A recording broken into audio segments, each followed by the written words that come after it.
Bonjour à tous. Hop hop hop, petite pause. À ce moment-là, je me rendais pas compte que j'avais une coupe qui s'approchait plus de la coupe du chanteur M que de ma coupe habituelle. Donc je vous prierai pour la suite de la vidéo d'oublier ce petit détail et de faire comme si de rien n'était. Ok. Bon, pour cette vidéo, je me suis lancé le défi de fabriquer un couteau un peu comme ceux qu'on peut voir dans Red Dead Redemption 2, seulement avec de la récupération. Du coup, j'ai chopé un vieux bout de métal que je vais travailler pour lui donner la forme de la lame. Ensuite, on va prendre un morceau de bois pour faire le manche. Et je vais essayer d'assembler tout ça. Je tiens à vous préciser que je suis pas coutelier. Comment on dit? Ok. On dit coutelier? Couturier. Bon, je tiens à vous préciser que je suis pas coutelier. Du coup, ça va être un peu du n'importe quoi. Mais bon, c'est pas grave. Faut bien se faire les mains sur un premier couteau. Donc c'est parti. On commence avec un vieux bout de métal que je vais façonner pour obtenir la forme désirée.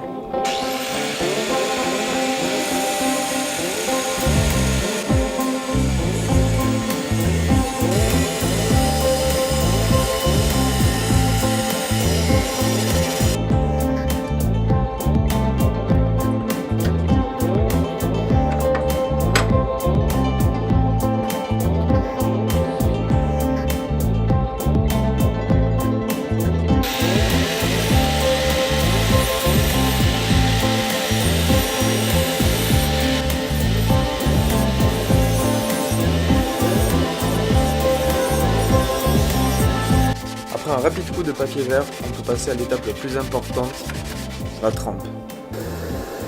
Le principe est simple, il faut chauffer la lame jusqu'à ce qu'elle devienne rouge cerise ou alors jusqu'à ce qu'elle n'accroche plus à un aimant pour ensuite venir la tremper dans un bain d'huile.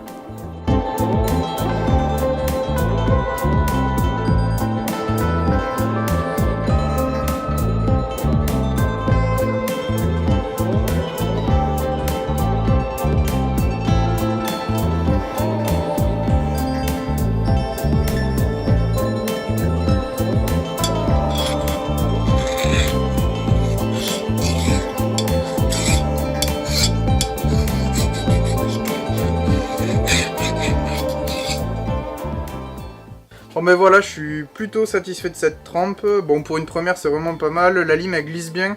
En tout cas, sur la partie que j'ai le plus trempé, c'est-à-dire la pointe. Parce que là, j'ai un peu moins trempé. Du coup, voilà, j'ai réalisé la trempe avec la forge que j'ai... Enfin, la fonderie que j'ai fabriquée avec mon père. Si vous n'avez pas vu la vidéo, n'hésitez pas à aller la voir. Sauf si elle n'est pas encore sortie, je sais pas encore. Du coup, voilà, bon, mais maintenant, tout le travail, ça va être de venir... faire le tranchant de la lame. Je vais essayer de rattraper un peu aussi tout le reste. Je sais pas, je pense que je vais le laisser noir parce que ça donne un petit aspect sympa. Du coup c'est parti.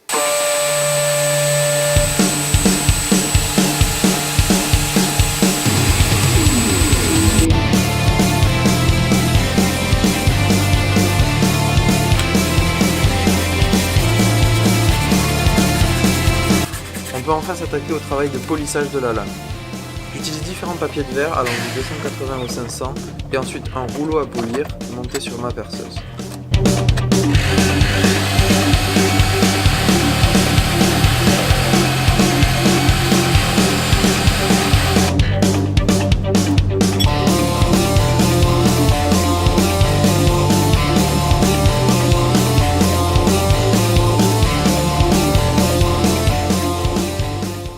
Bon ben ça y est, j'ai quasiment terminé la lame, je vais lui laisser cet aspect un petit peu brut là avec la couleur noire, je trouve que ça rend pas mal. J'ai poli le tranchant de la lame, bon c'est pas parfait, il y a encore quelques défauts, il y a quelques rayures, mais franchement pour une première je suis plutôt satisfait, ça rend pas mal. La trempe comme je vous l'ai dit ça a plutôt bien marché, on voit la limite ici de la trempe là qui s'arrêtait juste là donc ça devient un petit peu bleuté. Maintenant il va falloir faire le manche et la garde du couteau.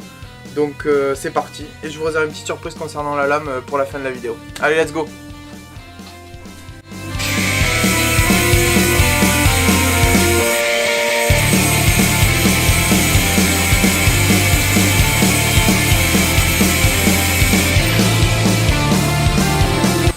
Pour la garde, j'utilise une vieille chute de métal que je vais travailler, poncer et polir comme la lame.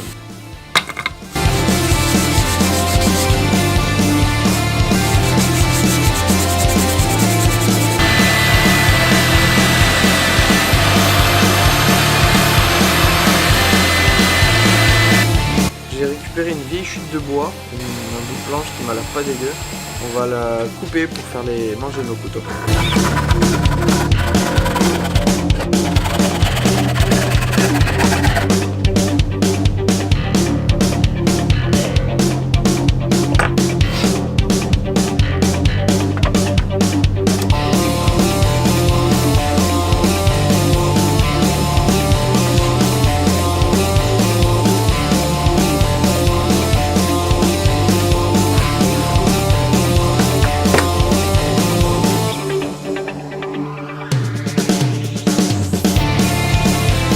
Histoire de bien fixer tout ça ensemble, j'utilise de la résine époxy à prise lente, histoire de pouvoir repositionner le manche s'il est mal positionné.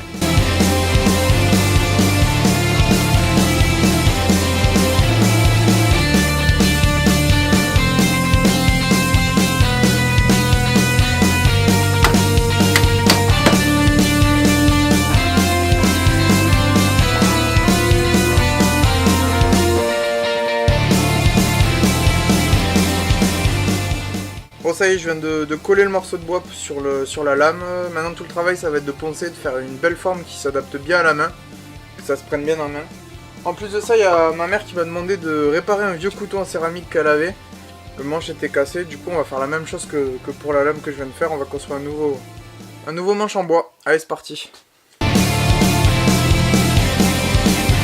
Je vais maintenant dégrossir la forme que je souhaite pour le manche de mon couteau à la scie et ensuite j'attaquerai le travail de ponçage.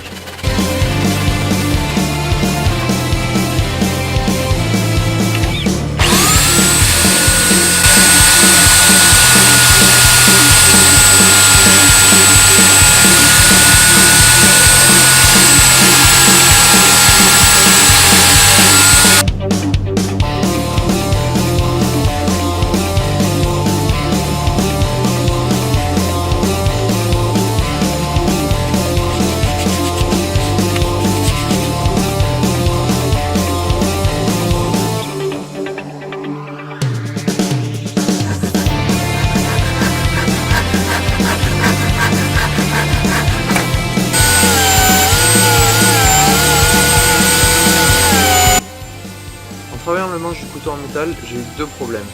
Déjà, j'ai un gros trou qui s'est formé sur le bas du couteau, j'ai essayé de le rattraper un peu comme je pouvais, et cette fente que vous voyez sur le milieu.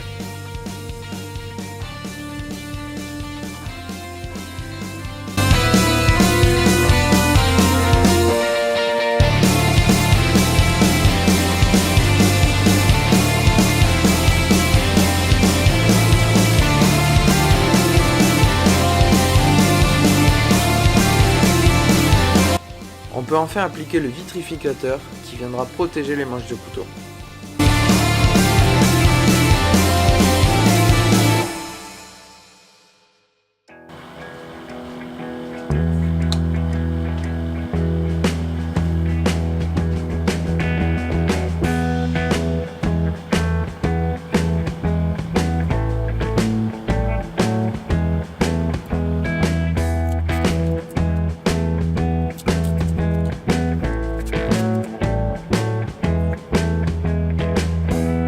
Pour terminer, on va venir graver ce couteau à la Dremel, histoire de lui rendre un aspect un peu plus joli.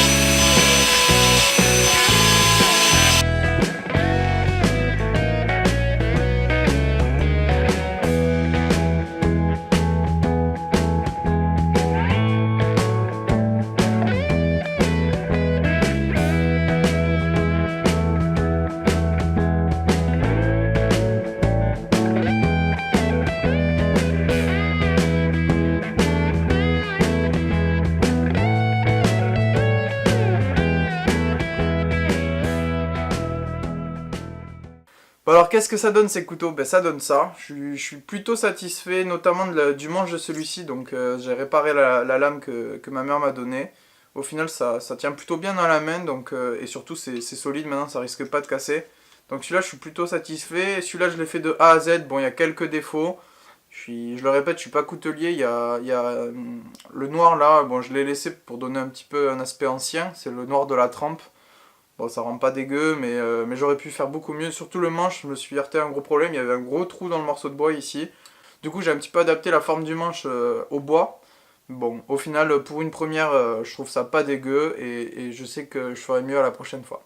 Donc si cette vidéo vous a plu, n'hésitez pas à mettre un j'aime, ça fait toujours plaisir et surtout ça aide la chaîne. Je vous force pas, c'est vraiment pour ceux qui ont aimé la vidéo. Et moi je vous dis à la prochaine dans une autre vidéo.